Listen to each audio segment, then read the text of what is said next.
जय हिंद सबको। आज हम पढ़ेंगे कि म्यूनिक ओलंपिक में असल में हुआ क्या था। म्यूनिक ओलंपिक एक घटना है, न कि कोई ओलंपिक का खेल। ये एक बहुत बड़ी घटना थी इजराइल से रिलेटेड। ये हुई थी 1972 में। आइए समझिए इसमें हुआ क्या था आखिरकार। सितंबर का महीना था 1972। उस वक्त इजराइल के सारे लोगों की नज़र बस टीवी पे थी। क्यों थी? क्योंकि उस वक्त जर्मनी में मौत और ज़िंदगी का एक खेल चल रहा था। क्योंकि इजराइल के 11 खिलाड़ी समेत 3 कोच को गिरफ्तार, मतलब या तो कहें नाकाबंदी में ले लिया गया था। किसके द्वारा? तो फिलिस्तीन के कुछ आतंकवादी संगठन के कुछ लोगों के द्वारा। फिलिस्तीन के द्वारा, ठीक है। फिलिस्तीन में हमास के द्वारा ले लिया गया था। अब इसके बाद क्या हुआ कि बोला गया जर्मनी को कि आप जो फ़लस्तीनी हमारे भाई हैं, जो इजराइल में कैद हैं 300 फ़लस्तीनी कैद हैं, वो जो जितने भी आतंकवादी हैं हमास के, वो सब चाहिए हमें वापस, तभी हम इनको छोड़ेंगे, वरना मरेंगे ये लोग, ठीक है। तो जर्मनी ने उस वक्त इजराइल की प्रेसिडेंट थी गोल्डा मीरा।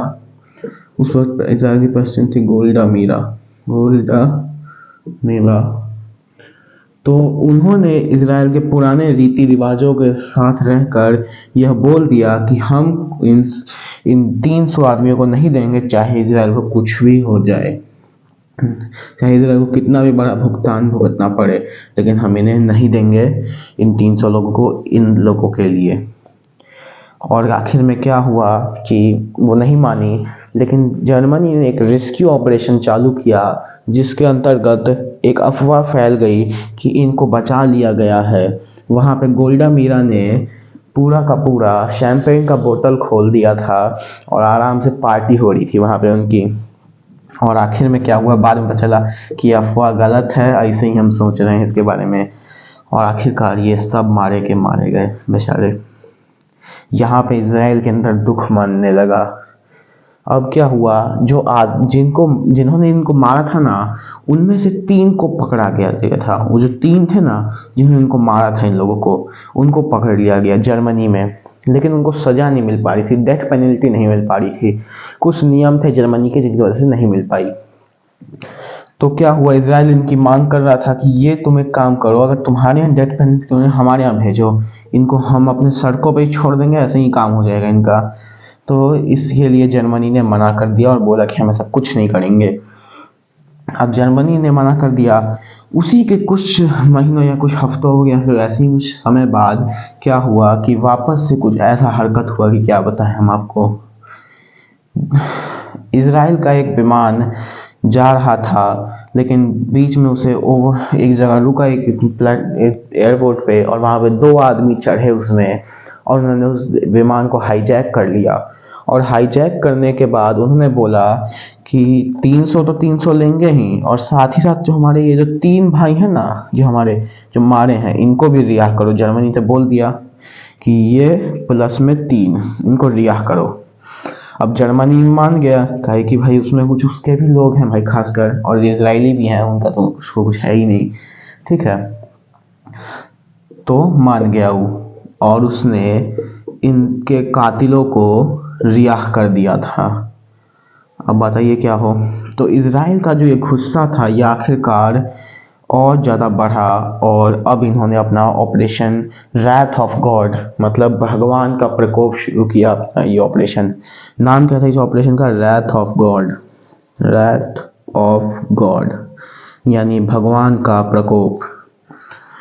तो इसके तहत उन्होंने एक कमेटी बैठाई, कमेटी एक्स, ठीक है, उनका नाम कमेटी एक्स बैठाई, और उसके अंतर्गत इन्होंने मोसाद को ये काम दिया। मोसाद एक सबसे अच्छी, मतलब दुनिया में एजेंसी है, मानते तो लोग CIA को है, लेकिन उससे भी अच्छी मोसाद है। और ऐसे ही CBI, KGB, ऐसे बहुत पुराने और भी है। पर मुझे सबसे अच्छी मोसाद ही लगती है, और गूगल भी इससे नहीं दिखाता, क्योंकि गूगल कहाँ का है, अमेरिका का ही है। अब वो तो भाई वही दिखाएगा जो अमेरिका दिखाना चाहेगा, लेकिन मोसाद सबसे अच्छी एजेंसी है, ये पूरी दुनिया जानती है। इसने 20 साल ही लगाए, लेकिन इसने सारे 20 सालों में इन इन्होंने इन जो भी आतंकवादी से रिलेटेड है ना, उन सबको ख़त्म किया। सबको 20 साल लगा देते। इनका एक अलग स्टाइल भी चलता था, फूल भेजते थे और साथ ही साथ उसमें नोट भेजते थे कि वो लिखते थे उसमें अपने हिब्रू भाषा में कि हम ना माफ़ करते हैं ना कुछ बोलते हैं, और उसके कुछ समय बाद पता चलता है कि वो आदमी ये मर गया, उसका एक सदस्य मर गया उस परिवार का, जिसने जो आतंकवादी था इस कांड में, जो था ना म्यूनिख ओलंपिक के कांड में, उसको मार देता था पता चला। ऐसे कर करके 20 साल में मतलब इस 100 लोगों को मारा होगा आराम से, और इन सबको रिहा भी नहीं, और इस सबको भी ठीक नहीं किया। 300 को तो रिहा किया ही नहीं, इन सबको मारा है, और साथ ही साथ कितना 100 लोगों को और मारा होगा हम कह सकते हैं। शायद कोई फिक्स डेटा नहीं पता चलता है, इसलिए हम आपको सही नहीं बता पाते हैं, लेकिन 100+ लोगों को मारा होगा हमारे हिसाब से। तो यही हुआ था आपका म्यूनिख ओलंपिक, और ऐसे ही मोसाद ने अपना रैथ ऑफ गॉड लगाकर 20 सालों में ऐसे इतने आतंकवादियों को मारा होगा हमारे हिसाब से। तो आज के लिए इस शॉर्ट वीडियो के लिए इतना ही। जय हिंद, जय भारत।